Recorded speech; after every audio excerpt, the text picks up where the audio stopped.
Hello and happiest of days to each of you folks, for you folks. All right, so today I'm taking a look at a sort of short story that Clark Ashton Smith wrote in his lifetime. It's called The Fulfilled Prophecy.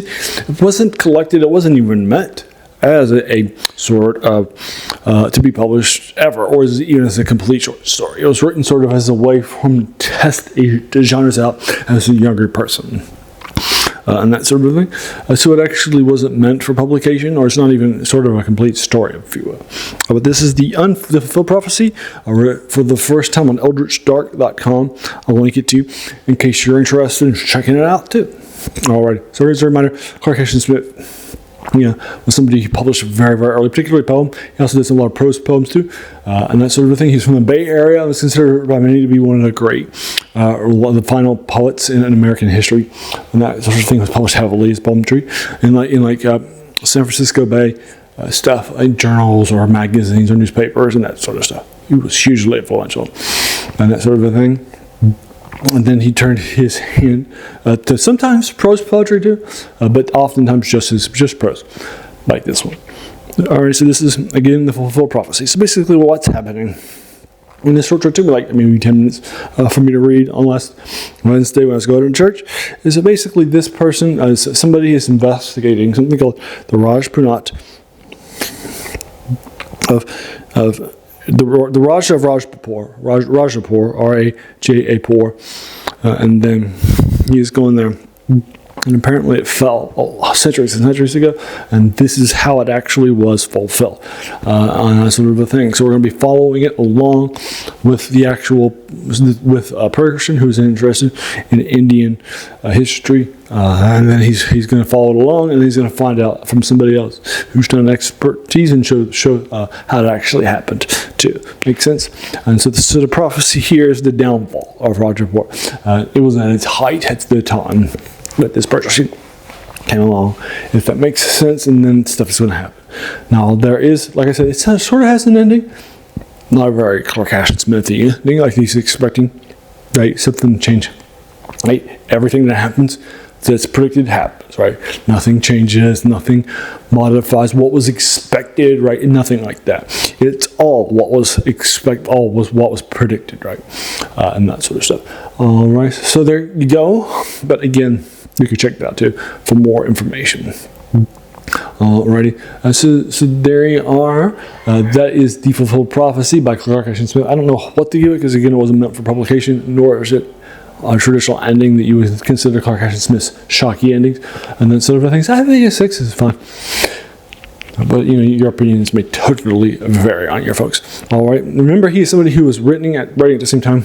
He was best friends and writing for Weird Tales and that sort of thing with Robert E. Howard, who created Conan and popularized sword and sorcery, a genre, put it on a map in a major way, and codified it with this kind of stuff. And then also the guy who codified cosmic horror, H.P. Lovecraft, with his Cthulhu Mythos stuff too.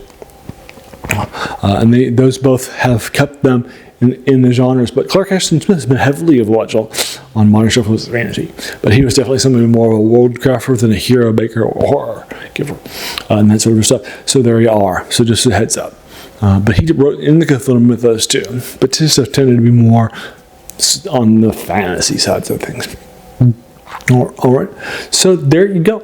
All right. So if you like that stuff, you can definitely check out some more of his stuff. Again, I'll link you to stuff on eldritchdark.com, which you can get for free. I didn't pay any money for this. You shouldn't have to. All right, so there you go. So if you like those older things, I do 3 other reviews a week of these older things from this era, or sometimes that are unpublished or in the last couple of decades, something like this. In the fantasy, science fiction, and horror, the 3 genres that this channel covers, and that sort of a thing. I also do on Wednesday an older video game reviews. On Saturday, I do something I call Serial Saturday, dedicated to the forgotten storytelling genres of movie serials during Clark Ashton's life. And such when this would have been written. And then I also do things like, it's on Monday, I do things like Dungeons and Dragons or war games like Battletech reviews of older stuff too. So you can check out all those older things. And if those older 7 things like a week sound like your cup of tea, then great. Welcome to the channel. Have a seat. I think you'll enjoy your time here quite a bit. Take your shoes too, if you're interested. Alrighty, and so please do the YouTube stuff while you're here. Like hit the subscribe button, the like button, the share button with your friends, and then hit the bell icon to be notified of my 7 videos a week if that's something you're interested in. But basically just watch and share. Alrighty, so there you go. As you can tell, that's the title. All these 7 things you're passionate about. It's even where its name comes from, the worst name about new books. It's a quote by a French philosopher, Jacques Joubert, who said that's the worst thing about them was that they kept us from reading the old ones, right? And our passion for the new books, the new video games, the new novels, the new movies, and that sort of thing. We've forgotten that these things are standing on the shoulders of giants, right? So check out those giants. Not that they're bad, they're not, right?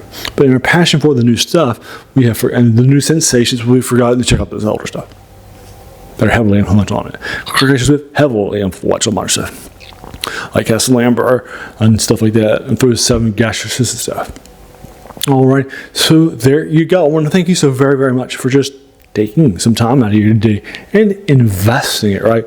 And watching my videos, because we all have so many things, right, that are happening in our lives.